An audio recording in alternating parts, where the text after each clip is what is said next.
Although we say this plan have some positive side, but they also have some dark side of this plan. The first thing is that this plan they don't have a very concrete coal phase out date yet.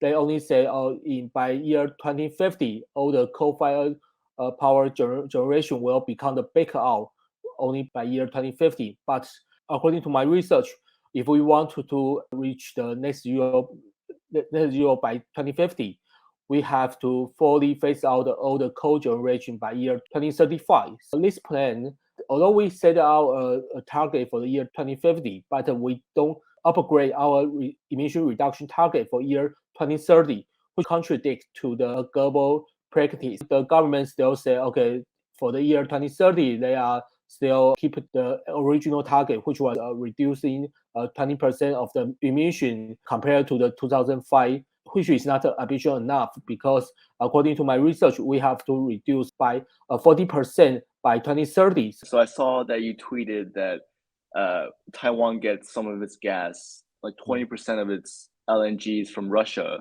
Do you think now is the time to diversify our energy sources because of the war in Ukraine? Taiwan get 20% of the coal from Russia and 10% of our gas from the Russia. So now is the time if we want to reduce our energy dependence with Russia, we have to phase out the coal more quickly. So maybe in the short, we can afford to pump out the gas usage because we want to use our LNG fire power plant to reduce our coal fire power plant, but that's only for the short term.